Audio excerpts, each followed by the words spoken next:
we had a catastrophic event in Guam. We had a war which scarred people so bad that they even marked time by it. People will say, well, before the war or after the war. And yet, what did we get from it? What did we get for those famous pictures of little boys hiding United States flags in their tattered clothes? What we got was U.S. citizenship by fiat, and 3/4 of the island being taken away, and our whole way of life being changed. And here we are today. Again, we have unfunded federal mandates like Compact Impact. We have programs like the Jones Act, which restricts commerce. We cannot grow our tourism industry because of cabotage laws, which the United States says how many and where planes are going to come so that we can entertain them in our tourism industry. So it's almost like we're in a Goldilocks zone. They never let you get so rich that you realize that you can move on or don't need them, but never so poor that you'll revolt. You're just kept in this nice, warm bath water. It's come a time in our history when we have to right a wrong. And we can't expect somebody else to do it for us. The only people that can determine where we're going to go or what we're going to do is ourselves. We have been loyal to America, and our former Congressman Ben Blas once said that we are equal in war, but not in peace. And I just want to ask all of you to not so much consider the 3 task forces, although you should, but to think within yourselves, what does it really mean to decolonize, and how the future of your children and your children's children is going to be, and whether you are okay with the system that we are currently in which the winds can go up or down depending on who's sitting in the White House, depending on what kind of partisan tricks they want to play on us in Congress, whether this time we're going to get to vote on the floor and the next time we're not. We have to seriously look in the mirror and think about our relationship, not only with the United States, but within our own community and how we want that to look. So I thank all of you. I didn't want to take up too much of your time. I just hope I gave you something to chew on. Thanks.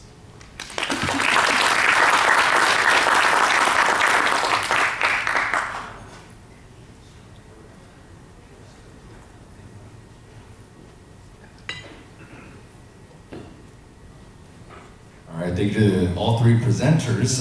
We're actually now going to have our question and answer portion. I'd like to invite all the presenters back up onto the stage to field questions from the audience.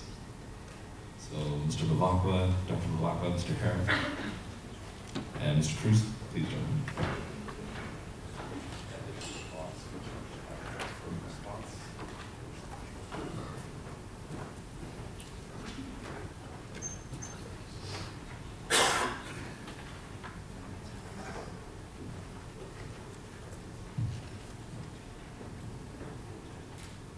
And just a reminder, all questions should have been submitted to our website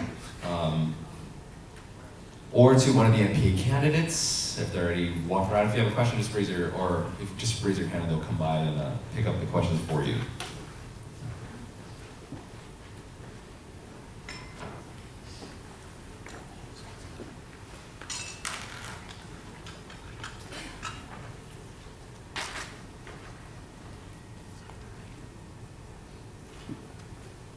And our first question will be read by Ms. Rachel Flores, MPA candidate.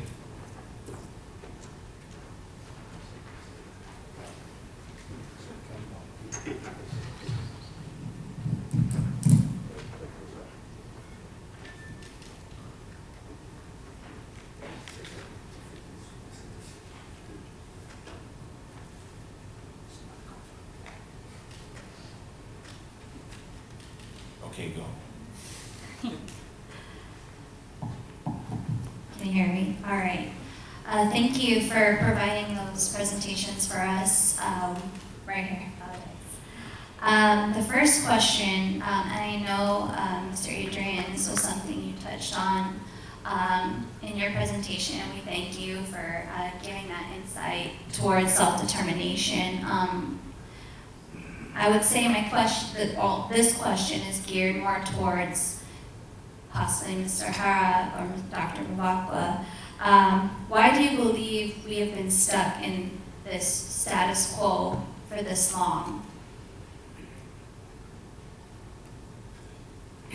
As I mentioned in my presentation, that funding was one of the key reason why we're stuck in this status quo.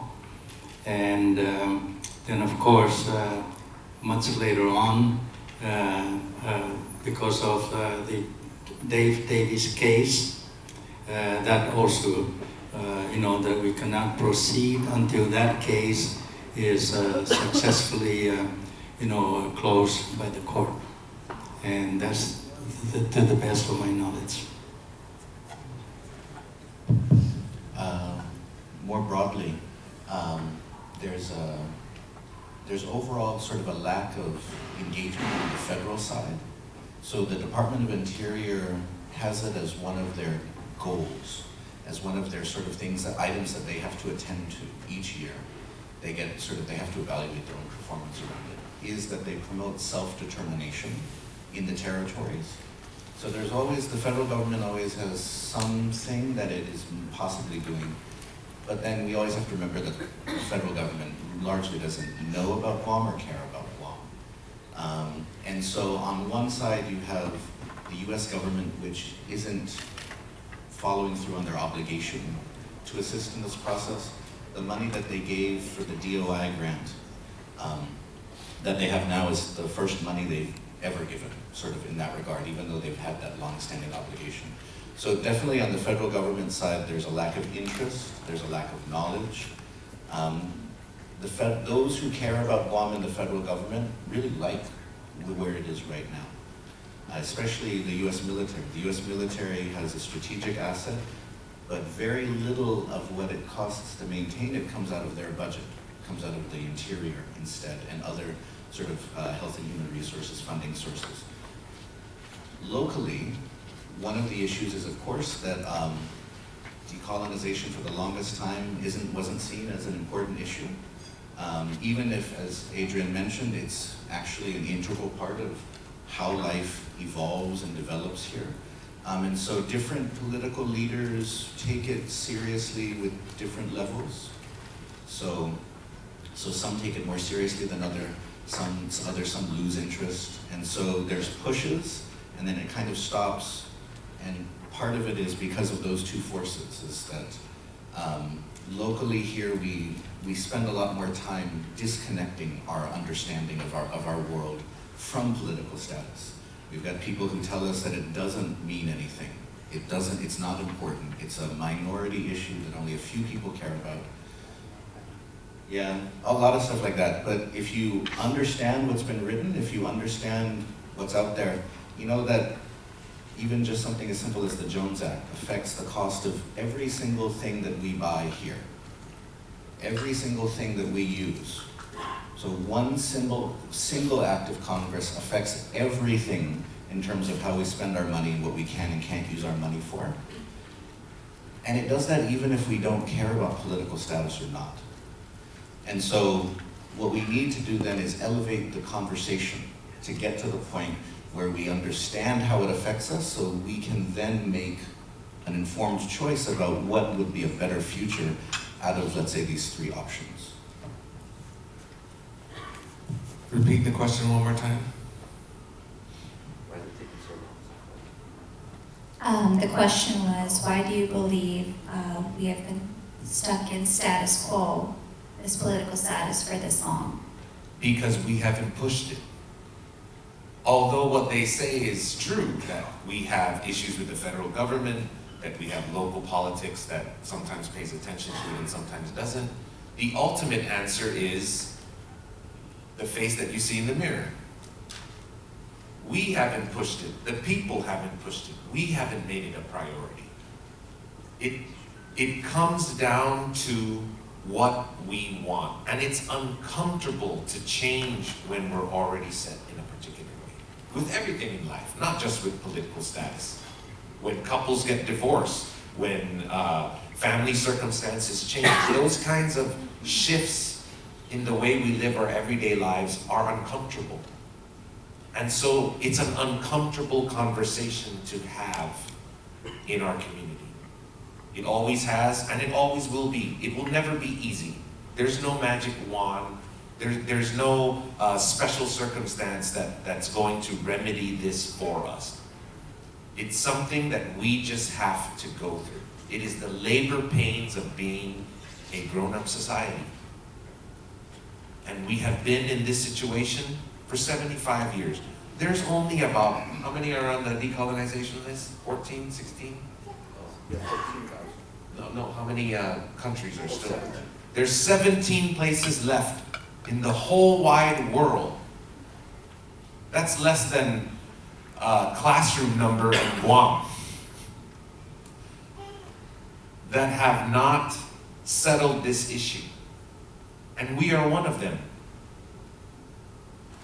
We live in the most progressive country in the world, and yet the vestiges of colonialism are still shackled to us. So why hasn't this moved? Because we haven't pushed it. That's the simple answer. Because the people of Guam haven't demanded it. And until we change that, then we'll forever be the eternal ping pong, being tossed here and there, floating on the political winds of whatever is the prevailing party at the time. Thank you for those answers. And I'd also like to follow up that question, maybe to provide some clarity for individuals here and maybe even for the public. What is the difference between self-determination and what is decolonization? How are the two related? Can you elaborate further on this?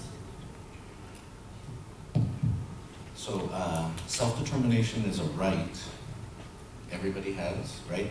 And so it is sort of that idea that everybody has sort of this, that it comes out of wanting to kind of change the systems of world power where most people for most of human history lived in fundamentally unfree societies where they didn't have a lot of ability to determine things around them. And so the right of self-determination means that people, but also groups, have this ability to determine things in their existence, such as self-government, like what type of government would they prefer, and that they have the ability to participate in that government. And so self-determination is something that peoples have. Decolonization is a process which self-determination can be an integral part of it, because when a group of people self-determine, they can undergo a process of decolonization to achieve a new political status in which their rights of self-determination have been sort of protected, or they are sort of held safe. So that's why you can so you can overlap them in a lot of ways, but there's also some distinctions too, right? Because you can decolonize a place, but you may not give the people self-determination, and you may not sort of respect that right. And it was mentioned earlier, the case of American Samoa. So for example, the US may consider that if they give American Samoans citizenship, right now American Samoa is an unorganized, unincorporated territory of the United States.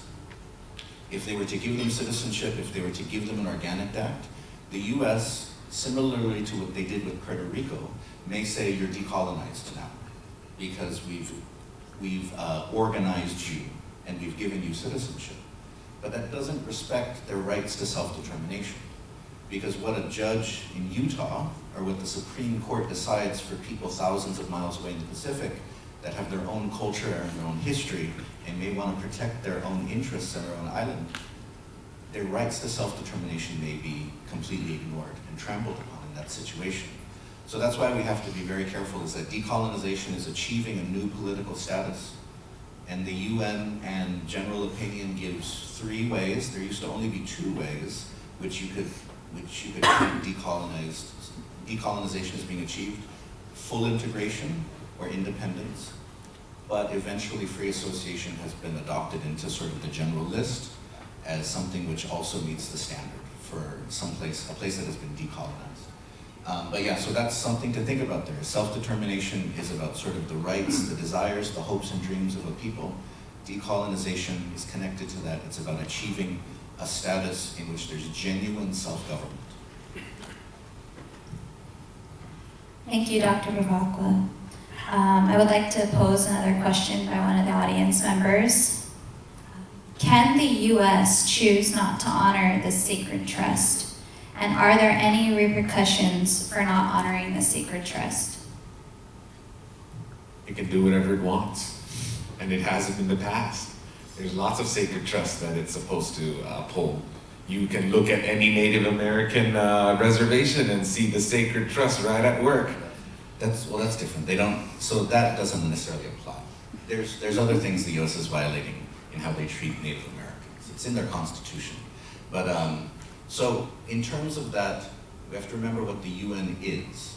So the UN isn't sort of this world government. A lot of people assume that the UN is like this world government and it dictates things to countries. The UN, as one of its Secretary General said, the UN is what the countries of the world make of it.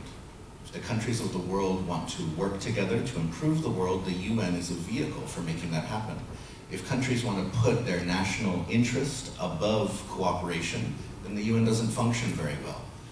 And so, but we do have examples from the past of how the US has been forced to sort of do things on behalf of its territories because of international pressure. So one thing that the UN creates is this space in which all the countries of the world interact, in which they all can help each other, they can also shame each other. So for example, why is Guam on the list of non-self-governing territories? After World War II, when all of the countries and the colonizers of the world put their colonies on the table, the US refused to put its colonies on the table. They didn't want to acknowledge that Guam, American Samoa, Puerto Rico, the Virgin Islands were colonies. So they tried to keep them and say no. But they had acquired the trust territory, so those were on the table. But what happened was that the other countries of the world looked at the US and said, you think that you're like the new leader, but you're hiding.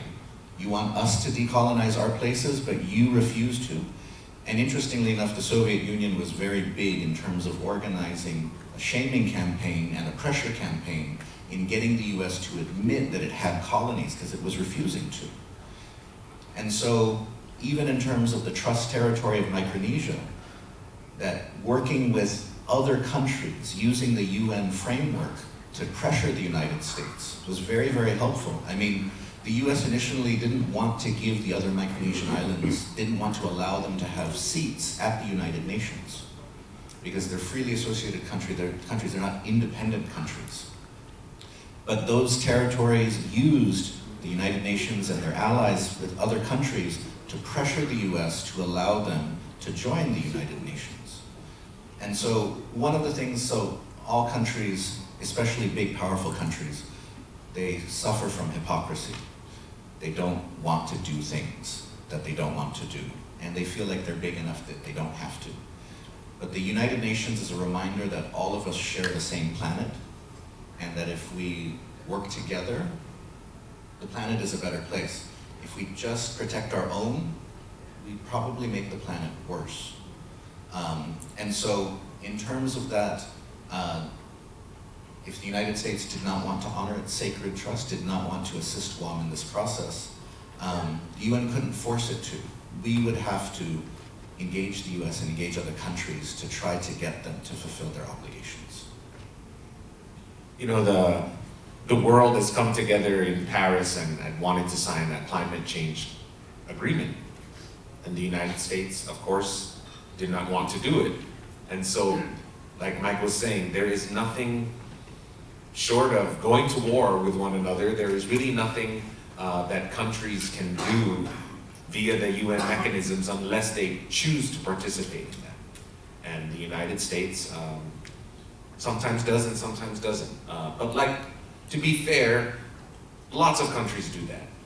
Lots of countries have to hold on to their own national self-interest, and that's understandable, but the United Nations is a forum in which countries can engage each other and try to influence each other on how that in self-interest is going to pan out, maybe for the greater good or maybe for a larger number of countries rather than just its own.